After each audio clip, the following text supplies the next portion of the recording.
Welcome to Scattered, the podcast that's all over the map in the best way possible.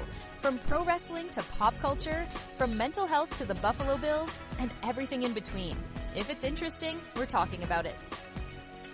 And now, here's your host, the king of variety, the master of ADD, and the guy who proves being all over the place can be awesome, Brian Fink.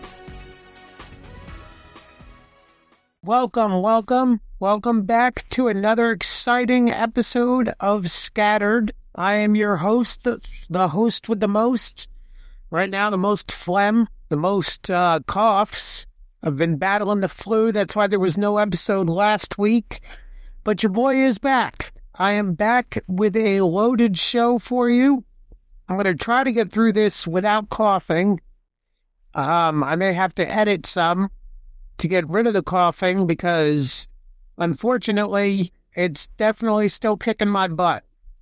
So we're going to talk about that a little bit later. We also had two big geek events. Well, one, I guess, is not considered geekish. We had the Royal Rumble from the WWE. We have the road to WrestleMania now is starting to take shape. We're going to talk about that. We are not going to go as in-depth as we did with the Survivor Series. This is going to be more kind of an overview.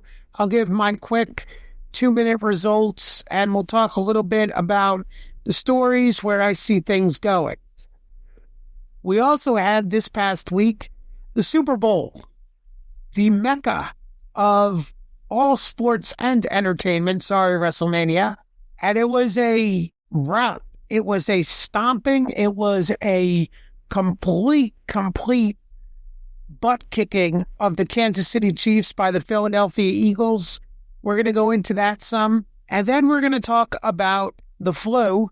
We're going to talk about physical health and how that affects our mental health. I don't know how it is for you guys, but for me, I can say honestly, when one is out of sync, the other is out of sync. And last week, battling the flu, my mental health was kicking my butt as well. So we're going to talk about that a little bit, and we're going to talk about the strategies that I used to kind of bounce back from that. And hopefully, that's going to help you out a little bit too. Can't wait to get into this. So let's go ahead and start diving in. So the Royal Rumble was last Saturday, February 1st, from Indianapolis, Indiana. It was a 4-match card. They had the Women's Royal Rumble match, a tag team title match, WWE title ladder match, and then the Men's Royal Rumble. Going to give a quick review, and then I want to talk about my feelings on the road to WrestleMania, where they're going to go, how I feel about it. As always, I invite you guys, if you're into wrestling, let me know what you think. Where do you see the road to WrestleMania going? There's always twists and turns. We have the Elimination Chamber coming up. There's a long time, about 68 days right now, till we get to WrestleMania. So I'd love to hear from you guys, Brian Fink Scattered at Outlook.com, or leave a comment here on YouTube, which we are now on YouTube Music. Yay! And we've also are on Spotify and Apple Music. So please feel free to chime in. We opened up with the women's 30-woman over-the-top rope Royal Rumble. It started with Liv Morgan and Io Sky, and then Roxanne Perez came in at number 3. I am not going to go through everyone, but those 3 I'll mention because they started the Rumble, and they were right near the end of the Rumble as well. Roxanne came down to the final 2. There were a couple of cool surprises. We had Jordynne Grace, who is the former Knockouts TNA champion. She's now signed with WWE. She was in the Royal Rumble last year, if you remember, as a TNA wrestler, as a TNA Knockouts champion, actually. And now she's signed with the WWE. We had the return after, a year and a half of Alexa Bliss. She came out to a huge ovation. She still has the doll. Looks like she's going to be continuing the Bray Wyatt story, even without him. I would not be surprised if she joined the Wyatt Six. Looks like they might be going that route, as she's also on SmackDown now, where the Wyatts were moved to. Nikki Bella made her return. And then my baby, my wifey, Trish Stratus was a surprise entrant into the Royal Rumble. Trish still absolutely stunning and still a better wrestler than I would say 3/4 of the women in this match. But none of them would win it. It would be the returning Charlotte Flair, the Queen. Woo! The daughter of the Nature Boy. Charlotte Flair made her return after about a year and picked up right where she left off, winning the Royal Rumble and going on to choose a champion at WrestleMania. I get a lot of flack from people because I don't have the Charlotte hate that everybody else does. I look at Charlotte Flair, and to me, she is without question the Roman Reigns of the women's division. There is an aura about her. She is different. She's built different, as the kids would say. Charlotte screams superstar. She is a larger-than-life character, and she has an aura that none of the women, save for maybe Rhea Ripley, has. She's bigger than Becky. She's bigger than Bayley. She's bigger than Trish, and I love me some Trish. But Charlotte Flair is the true women's wrestler. So after that, she points at the sign, the pyro goes off, everybody's happy. We then had a tag team title match. It was 2 out of 3 falls between DIY and the Motor City Machine Guns. On a personal note, I love the Machine Guns. Alex Shelley was at an indie show that I took my daughter to, and he gave her his dog tag. I think they are awesome, but after the Rumble, you still have the ladder match to come. You still have the men's Rumble. This match just kind of was. DIY retained the tag titles. Then we had the ladder match for the undisputed WWE Championship between Cody Rhodes and Kevin Owens. It was good. It was good. I enjoyed it. I don't think it was the greatest ladder match ever. I don't think it was bad. I think they beat the living hell out of each other. I had a friend, actually, who had dwarfism. Still does, actually. And it came from a disability. And we used to do backyard wrestling. And for years, I was trying to pitch the step ladder match. So lo and behold, in this ladder match between two professionals at the Royal Rumble, Cody and Kevin Owens are using a step ladder. Often imitated, never duplicated, baby. Cody would win it. Road to WrestleMania is yet to be determined. Kevin Owens took a nasty, nasty, brutal beating, and we're going to see what's going to happen with him. He showed up on Raw, beat up Sami Zayn, so we'll see what happens. Then it was the men's Royal Rumble, and this one had a little bit of everything. We had the return of AJ Styles from injury. We had the TNA World Heavyweight Champion Joe Hendry as a special guest in it. And we had some of the biggest stars in the world right now. This was John Cena's final Royal Rumble. He is on his retirement tour. So we had Cena, we had CM Punk, we had Roman Reigns, Seth Rollins. At one point, all 4 of them going at it. They did a great job again in this Royal Rumble of making Jacob Fatu and Braun Breaker. Like I said to you guys before, they're both future world champions. I don't think I'm saying anything all that controversial. That's not that hot of a take. But in the end, it was Jey Uso, who won the Royal Rumble, eliminating John Cena. So Jey Uso is going to WrestleMania, and we found out on Raw this past week that he is going to challenge Gunther for the World Heavyweight Championship. I know some people are excited, some people are upset. I'm okay with it. I'm not a Jey Uso guy. I'm not really into him. I don't think he's that great. But the dude gets ovations like there's no tomorrow. He's moving merchandise like crazy.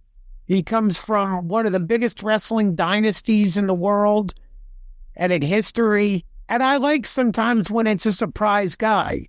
When you have Roman in there, when you have CM Punk in there, when you have Seth Rollins and Drew McIntyre and John Cena, to have Jey Uso win it is pretty cool.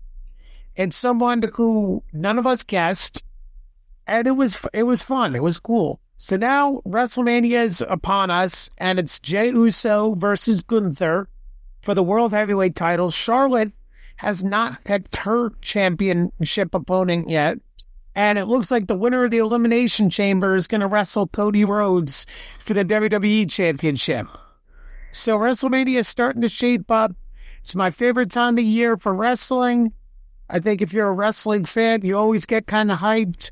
I remember as a kid being super hyped and excited for it. And that excitement is still there. So congratulations to Jey Uso. And I hope that he gets to live his WrestleMania dream.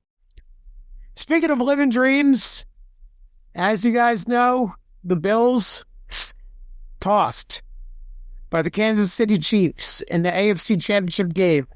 That dream continues to be one that is crushed year after year, and we've talked ad nauseum about it. We talked about the perseverance of the Bills, but what we didn't talk about and what we didn't plan for, what I didn't plan for, was those Philadelphia Eagles. Fly, Eagles, fly. My brother, Matt, the idiot who thinks Die Hard is a Christmas movie, he is a diehard Eagles fan. And he was so happy. For those who don't know, the Philadelphia Eagles stomped the Kansas City Chiefs in the Super Bowl. They won 40-22, but honestly, the 22 shouldn't really count because it was 34-0, and they had already dumped the Gatorade basically on the Chiefs, or on the Eagles coach, rather, Nick Sirianni, by the time Kansas City started scoring. Patrick Mahomes threw 2 interceptions, including a pick 6. There was a fumble for a turnover. The Chiefs looked uncomfortable the entire time.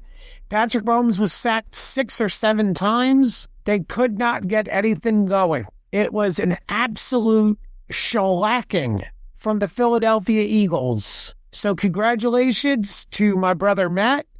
Congratulations to all the Eagles fans out there. Congratulations to Rocky Balboa, because somehow they still played all the Rocky music and everything. And the Eagles are the 2024-2025 Super Bowl champions, thus stopping the three-peat from the Kansas City Chiefs. I was very happy. My brother was ecstatic. And now we're going to talk, guys, about something a little bit heavier. So I alluded to it earlier on, and I need to let you guys know. Last week, I had a brutal case of the flu. Fevers, chills, coughing, the works. I had it all. And unfortunately, it swept through my house. My wife had it. My daughter, she missed an entire week of school. My brother, my dad, everybody was sick as a dog. I was in bed for several days and just feeling absolutely horrible. But I don't know about you. For me, when I feel sick physically, it really takes a toll mentally. Maybe part of it was being cooped up in the house. I just got over the long COVID not too long ago, and then I had a fever and I'm sick again. But what happens to me is I start playing worst possible scenario. Oh, I'm always going to be sick. This is what my life is. I start worrying about my job. You know, we talked a couple of weeks ago, guys, remember, about imposter syndrome versus fake it till you make it. Times when I'm sick, that imposter syndrome is banging like a drum. It's beating me down. So all I heard all week in my head was, you're not living up to standards. You're not living up to what you're supposed to do. You're not going to survive here, etc., etc. No, there's been no indication from my job whatsoever. As I've told you guys, I've been very lucky, very blessed to have a really supportive staff of people around me at work. So nobody's given me any indication of that. But you know how the brain is, and you know how the worst possible scenario is. So when I'm sick, these are the things that run through my mind. What am I going to do about it? What do you guys do about it when you're not feeling well? Well, I have a couple of different things that I did. One of them was my breathing. I am really trying to become a intentional breather. What does that mean? I try to inhale for 4 seconds, hold it for 4 seconds, exhale for 4 seconds. It helps to kind of regulate the stress and anxiety. And does it always work? No. But when I can get into the zone and I can concentrate on my breathing and be mindful of what I'm doing, it makes a difference. Another thing I'm able to do, guys, is my writing. You guys know I'm a big writer. I'm working on my novel. I work on the newsletter. I work on these episodes. So concentrating on my writing is another outlet that I'm using. I also, as I've always said, am very blessed. I'm able to talk with others. I'm able to kind of vent my fears and my frustrations. Now, these are not surefire ways. These are not guaranteed to make everything go away and make me feel, oh, so better. But they help. There are things that I do. And maybe some of these are going to help you. Maybe writing is something you like to do. Maybe these breathing exercises, box breathing. Inhale for 4 seconds. Hold it for 4 seconds. Exhale for 4 seconds. Hold for 4 seconds. Again, maybe that's going to help. There are other things. People do the 5, 4, 3, 2, 1 grounding technique. If you're not familiar with that, that's focus on 5 things you see, 4 things you feel, 3 things you hear, 2 things you smell, and 1 thing you taste, to stay present and to stay calm. When my brain gets loose and it starts running wild, that's when all the bad ideas creep in. So finding ways to keep myself grounded is essential, and I would imagine it might be for you guys too. But you let me know. Tell me what works for you. I would love to discuss this a little bit further. Let me know what helps you out. What grounding techniques do you use? What do you do to keep your mind from running wild? What do you do when you're not feeling well mentally to stay positive? And what kind of correlation do you have with your physical health and your mental health? As I'm starting to feel better physically, my mind is clearer again. I feel motivated again. I feel happier again. So for me, it's a huge, huge correlation. That's kind of it for this week, though, guys. Again, I am working on my novel. I'm still working on The Dark Detective. That is a side project that I had mentioned before. I'm a little slower on it now that I'm back at work, but I do want to get back into that, and I want to release that before this year is up. I hope that my book is out before the end of the year. There's always new episodes. I'll have my monthly newsletter. Feel free to share this with friends and family. Like, subscribe, comment. Anything you guys can do to help get this brand out there is much appreciated. We're the scattered community. We've got to be in this together. So please like, please subscribe, please follow, join the newsletter, send it to other people. Let's get the word out there, guys. One of my goals, like I said, is I would love to have 200 followers by the end of March. Now, I can tell you it does not look like that's going to happen, but that's okay. I would rather build this thing organically with you guys. So like, comment, subscribe, drop me an email, brianfigscatter@outlook.com. Let's stay scattered, but let's stay connected, and we'll talk soon. Bye now.